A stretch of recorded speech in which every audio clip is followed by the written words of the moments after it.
Hello students, welcome to Political Science class BLLV second semester. I am Dr. Neelam Pandey from Indraprasth Law College, Greater Noida. In this video, we will study the scope of international relations. Students, scope of international relations में हम लोग ये देखेंगे कि international relation का scope या दायरा क्या है, किन किन मुद्दों को यह स्टडी करता है। तो स्कोप ऑफ इंटरनेशनल रिलेशंस किन किन मुद्दों को ये स्टडी करता है, ये समझने के लिए हमने इसे दो पार्ट में डिवाइड किया है, traditional scope and contemporary scope. तो ट्रेडिशनल स्कोप में देखें हम पहले कि इसका दायरा क्या रहा है। Study of conflictual and cooperation interaction among states in the international state system। तनाव की स्थिति और परस्पर सहयोग की स्थिति में इसका सबसे बड़ा स्कोप रहा है। Study of process by which states adjust their national interest to those of other states.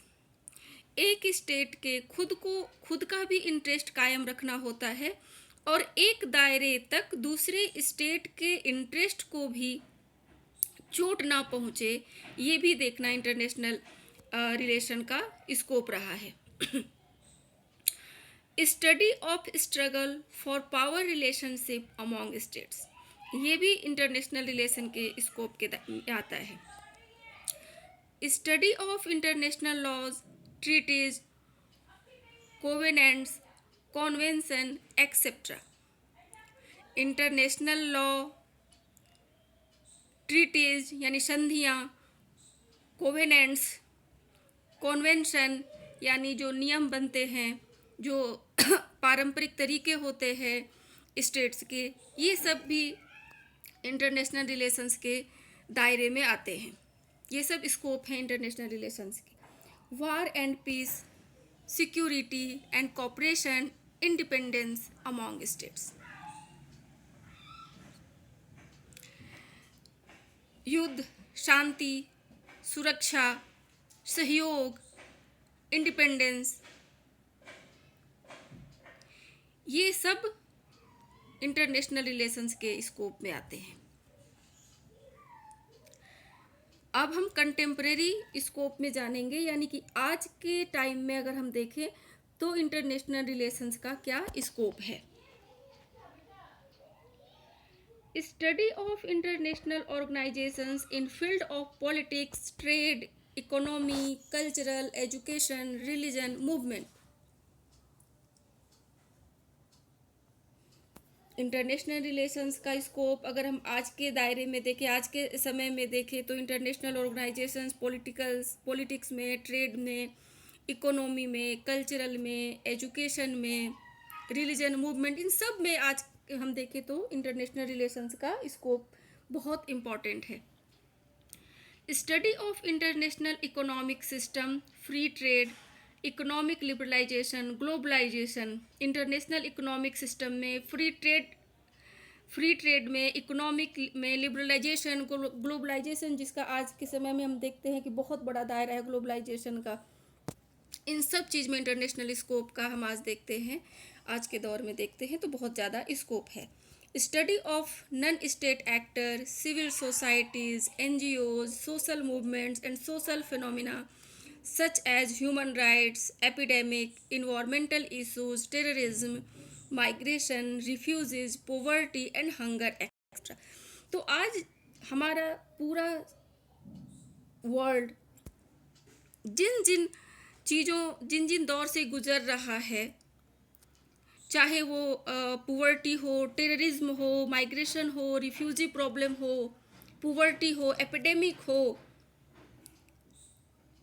आज एपिडेमिक हम बहुत अच्छे से देख सकते हैं कि हमारा देश ही नहीं बल्कि पूरा विश्व किस तरीके से इस कोरोना की महामारी से जूझ रहा है, और एक स्टेट आपस में हर देश इस महामारी से जूझते हुए भी एक दूसरे स्टेट की मदद कर रहा है। तो हम आज के इसमें हम ये देख सकते हैं नॉन स्टेट एक्टर्स जो हैं, civil societies, NGOs, social movements,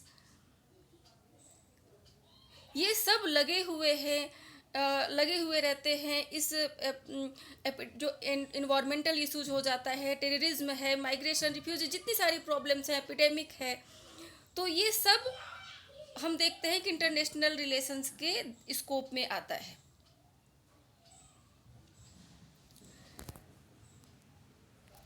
Contemporary international relations embrace the whole gamut of diplomatic history, international politics, international organizations, international law, and area studies aimed at understanding and solving problems and conflicts of shared global communities separated by boundaries of nation states.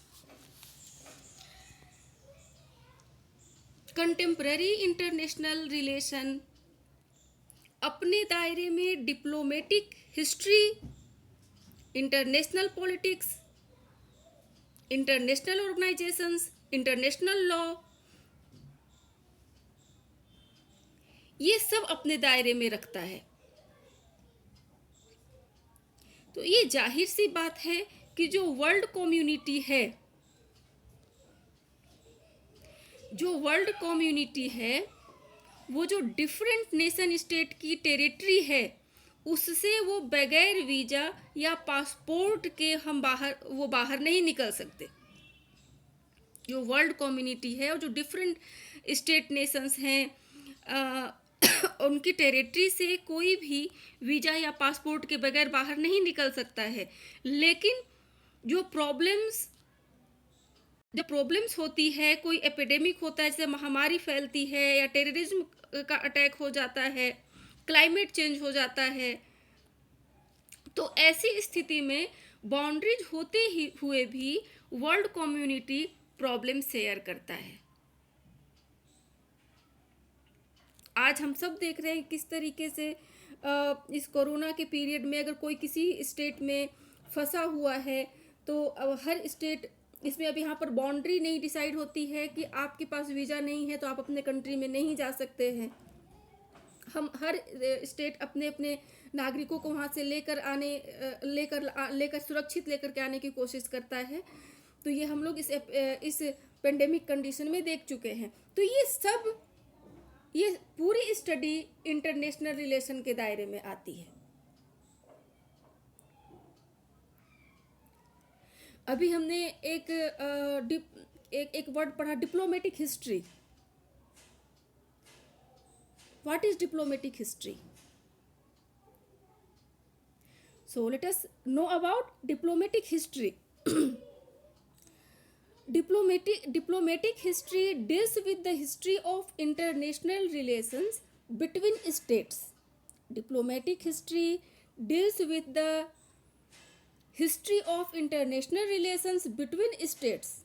Diplomatic history can be different from international relations in that the former can concern itself with the foreign policy of one state, which the latter deals with relations between two or more states.